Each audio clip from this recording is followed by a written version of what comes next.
오늘은 예수님께서 이 땅에 오신 것을 기뻐하며 감사하는 날입니다. 그래서 할렐루야 찬양대가 최선을 다해서 아름다운 칸타타를 준비했습니다. 그래서 그런지 제 마음 가운데도 오늘 이 예배에 대한 큰 기대와 기쁨이 있습니다. 여러분은 어떠십니까? 여러분의 마음 가운데도 예수님의 오심으로 인한 그런 큰 기쁨과 감사가 있으시죠? 방금 읽은 이 말씀을 보시면 요셉과 마리아가 이제 갓 태어난 아기 예수님을 데리고 예루살렘 성전에 올라갔습니다. 그리고 그곳에서 시므온과 안나를 만나게 됩니다. 그들은 아기 예수님을 보며 정말 기뻐하며 감사했습니다. 그들에게 예수님의 오심이 왜 이토록 기쁘고 감사한 일이었을까요? 오늘 우리가 찬양대와 함께 예수님의 오심을 기쁨으로 찬양하게 될 텐데요. 그 전에 먼저 그렇게 기쁨으로 찬양해야 하는 이유가 무엇인지에 대해서 오늘 말씀을 통해서 잠시 우리가 살펴보도록 하겠습니다. 가장 먼저 우리 모두가 기쁨으로 찬양해야 하는 이유는 예수님께서 모든 율법의 완성으로 이 땅에 오셨기 때문입니다. 자, 22절부터 24절까지의 말씀을 우리 함께 한번 읽어보도록 하겠습니다. 모세의 법대로 정결 예식의 날이 참에 아기를 데리고 예루살렘에 올라가니 이는 주의 율법에 쓴 바 첫 해에 처음 난 남자마다 주의 거룩한 자라 하리라 한 대로 아기를 주께 드리고 또 율법에 말씀하신 대로 산 비둘기 한 쌍이나 혹은 어린 집 비둘기 둘로 제사하려 함이더라. 아멘. 요셉과 마리아가 막 태어난 아기 예수님을 데리고 예루살렘 성전에 올라갔습니다. 그런데 이 모든 일이 무엇을 따라 이루어졌습니까? 방금 읽은 말씀을 보면 모세의 법대로 주의 율법에 쓴 바 말씀하신 대로라는 말씀이 반복해서 나오는 걸 볼 수 있습니다. 요셉과 마리아가 모든 율법의 말씀을 따라 아기 예수님을 데리고 성전에 올라갔습니다. 요셉과 마리아는 아기 예수님께서 태어나신 후 8일이었을 때에 할례를 행했고 천사가 말한 것처럼 예수라는 이름을 붙여주었습니다. 그리고 예수님을 낳으면서 피를 흘렸던 마리아는 율법의 말씀을 따라서 40일 동안 밖에 나가지 않고 집 안에만 머물렀습니다. 그렇게 40일이 다 찬 후에 다시 율법을 따라서 처음 태어난 사내 아이를 하나님의 것으로 구별하여 드리기 위해서 이제 아기 예수님을 데리고 예루살렘 성전에 올라갔습니다. 또한 모두의 정결함을 위해서 율법의 말씀을 따라 비둘기 한 쌍을 제물로 드려서 하나님을 예배했습니다. 여러분, 이 모든 일들이 무엇을 따라 이루어졌습니까? 하나님의 말씀인 율법을 따라 정확하게 지켜졌습니다. 이처럼 예수님께서는 처음 태어나셨을 때부터 모든 율법의 말씀을 따라 자신을 거룩하게 하셨습니다. 자라나면서도 하나님의 말씀을 따라 자라나셨고 자신을 드러내어 사역하실 때에도 하나님의 말씀을 철저하게 지키셨습니다. 그렇다면 예수님께서는 이토록 하나님의 말씀인 율법을 철저하게 지키셨을까요? 하나님의 나라는 의로운 자만이 들어갈 수 있는 곳입니다. 그리고 예수님이 이 땅에 오시기 전까지는 그 의로움의 기준이 오직 하나님께서 주신 모든 율법의 말씀을 완전히 지키는 것이었습니다. 갈라디아서 3장 10절 말씀 저와 함께 한번 읽어보도록 하겠습니다. 시작. 무릇 율법 행위에 속한 자들은 저주 아래에 있나니 기록된 바 누구든지 율법책에 기록된 대로 모든 일을 항상 행하지 아니하는 자는 저주 아래에 있는 자라 하였습니다. 아멘. 사람이 율법으로 의롭다함을 받으려면 하나도 빠짐없이 모든 율법을 다 지켜야만 합니다.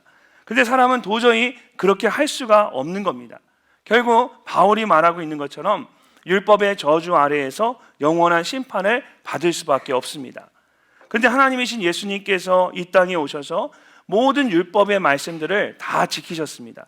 그리고는 아무 죄가 없는 흠없는 몸으로 십자가에 죽으심으로 하나님의 의를 온전히 이루셨습니다. 율법으로는 도저히 의로워질 수 없는 우리를 대신해서 모든 율법의 말씀들을 이루시고 우리를 위해서 율법의 마침표가 되어 주신 것입니다. 이 일로 인해 우리에게 어떤 일이 일어났을까요? 더 이상 우리는 스스로 의로워지기 위해서 모든 율법을 지킬 필요가 없어졌습니다. 예수님께서 우리를 위하여 대신 모든 율법의 의를 다 이루셨기 때문에 이제는 그 예수님을 믿음으로써 의롭다함을 받으면 됩니다. 이처럼 예수님께서 이 땅에 오셔서 우리와 같은 몸으로 모든 율법을 다 지키신 것은 우리 모두에게 오직 예수님을 믿음으로 의롭다함을 받을 수 있도록 해 주시기 위해서입니다. 오늘 이 시간 우리 모두에게 이 온전한 구원의 길을 열어주신 예수님께 기쁨과 감사의 찬양을 올려드릴 수 있는 우리 모두가 되시기를 주님의 이름으로 축복합니다. 두 번째로 우리가 기쁨으로 찬양해야 하는 이유는 예수님께서 모두를 위한 구원의 빛으로 이 땅에 오셨기 때문입니다. 요셉과 마리아가 아기 예수님을 데리고 성전에 들어갔을 때 그곳에 있던 시므온이 예수님을 안고 하나님을 찬양하기 시작했습니다. 자, 29절에서 32절까지의 말씀을 우리 함께 한번 읽어보도록 하겠습니다. 주제여 이제는 말씀하신 대로 종을 평안히 놓아주시는도다. 내 눈이 주의 구원을 보았사오니 이는 만민 앞에 예비하신 것이요 이방을 비추는 빛이요 주의 백성 이스라엘의 영광이니이다 하니. 아멘. 시므온은 의롭고 경건한 사람으로 하나님의 위로를 기다리는 자였습니다. 성령 충만했던 그는 성전 안에 있는 아기 예수님이 모든 사람들을 위해 하나님께서 예비하신 구원의 빛이라는 것을 한 번에 알아보게 되었습니다. 예수님께서 이 땅에 오신 것은 어떤 한 사람이나 한 민족을 구원하기 위한 것이 아니었습니다. 예수님께서는 율법이 아닌 오직 믿음으로 구원받는 새로운 구원의 길을 여시면서 온 세상을 비추는 빛이 되셔서 모든 사람들에게 구원의 빛이 비추도록 하셨습니다. 성령 충만한 가운데 날마다 하나님의 위로를 기다리던 시므온은 아기 예수님을 보는 그 순간에 이런 구원의 빛을 볼 수 있었던 것입니다. 그래서 아기 예수님을 안고는 내 눈이 주의 구원을 봅니다 라고 말하면서 이는 만민 앞에 예비하신 것이요 이방을 비추는 빛이요 라고 기쁨으로 찬양했던 것입니다. 사랑하는 여러분, 이 세상은 모두 하나님께 창조하신 세상입니다. 그리고 모든 사람은 하나님의 형상을 따라 창조되었습니다.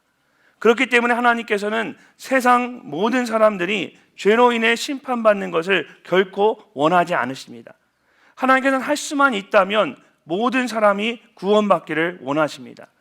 2000년 전에 예수님께서 이 일을 위해서 우리와 같은 사람의 몸으로 이 땅에 오셔서 모두를 위한 구원의 빛이 되어 주셨습니다. 그리고 예수님께서는 이 땅에 교회를 세우시고 예수님을 대신해서 세상을 비추는 빛이 되게 하셨습니다.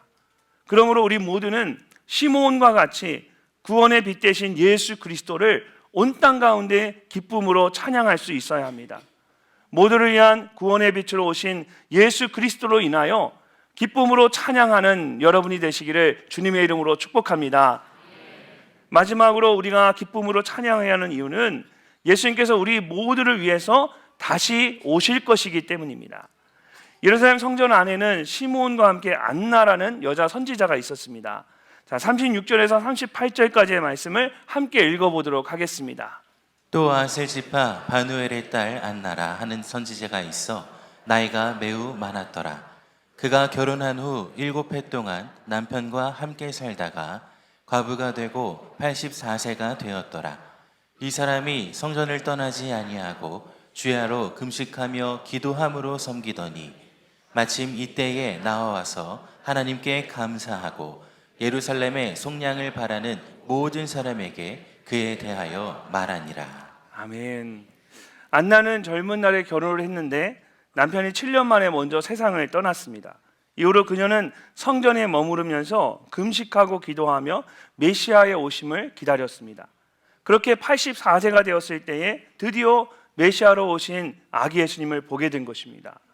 그렇게 기다리던 예수님을 봤으니 얼마나 기뻤을까요? 안나는 하나님께 감사하며 예루살렘의 구원을 바라는 모든 사람들에게 예수님에 대해 전하기 시작했습니다. 평생 동안 간절히 기다렸기 때문에 그 기쁨을 도저히 감출 수가 없었습니다. 아마 인류 역사상 예수님의 오심으로 인하여 가장 기뻐했던 사람 중에 한 사람이 바로 안나였을 것입니다. 오늘 우리가 아무리 기쁨으로 찬양을 한다 해도 평생을 기다려왔던 안나보다 기쁨으로 더 찬양할 수는 없을 겁니다. 근데 한 가지 우리가 안나보다 더 기쁘게 찬양할 수 있는 일이 있습니다. 그것은 다시 오실 예수 그리스도로 인해 기쁨으로 찬양하는 것입니다. 2000년 전에 예수님께서는 이 땅에 오셔서 천국 복음을 정하시고 하나님의 나라에 대해 가르치셨습니다. 그렇게 하나님의 나라는 예수님의 오심과 함께 이 땅 가운데 임했습니다. 그러나 온전한 하나님의 나라는 예수님께서 다시 오실 때에 새 하늘과 새 땅이 열면서 비로소 완성되게 됩니다. 그러므로 이제 우리는 다시 오실 예수님을 기대하며 살아가야 합니다. 2000년 전에 안나가 예수님의 오심을 간절히 기다리며 거룩하고 경건한 삶을 살았던 것처럼 우리도 예수님의 다시 오심을 기다리며 거룩하고 경건한 삶을 살아가야 합니다. 이렇게 예수님의 다시 오심을 기대하며 소망할 때에 하나님께서 우리 모두에게 안나가 느꼈던 기쁨보다 더 큰 기쁨을 느끼게 하실 것입니다. 어떤 상황 속에서도 기쁨으로 찬양하며 소망 가운데 인내하도록 우리를 인도하실 것입니다. 오늘 이 시간 다시 오실 예수님을 기대하며 큰 기쁨의 찬양을 올려드리는 여러분 모두가 되시기를 주님의 이름으로 축복합니다. 예수님께서는 우리와 같은 사람의 몸으로 이 땅에 오셔서 율법의 행위가 아닌 믿음으로 구원받을 수 있는 놀라운 구원의 은혜를 베풀어 주셨습니다. 또한 온 열방 가운데 구원의 빛을 비추셔서 모든 사람들로 하여금 구원을 받을 수 있는 큰 구원의 길을 열어주셨습니다. 2000년 전에 이 땅에 오셨던 예수님께서는 다시 오실 것을 약속하심으로 우리 모두에게 다시 오실 예수님에 대한 기대와 소망 가운데 살아가도록 해주셨습니다. 성전 안에서 예수님의 오심을 기다리던 시므온과 안나에게는 이 모든 것이 놀라운 기적의 사건이었습니다. 그래서 그들은 정말 기쁨으로 아기 예수님의 오심을 찬양할 수가 있었습니다.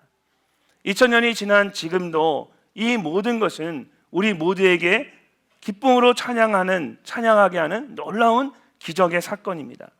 새로운 구원의 길을 여시고 온 땅에 구원의 빛을 비추시고 새로운 기대와 소망을 갖게 하신 예수님으로 인해서 시므온과 안나처럼 정말 기쁨으로 예수님의 오심을 또 예수님의 다시 오심을 찬양하는 저와 여러분이 되시기를 주님의 이름으로 축복합니다.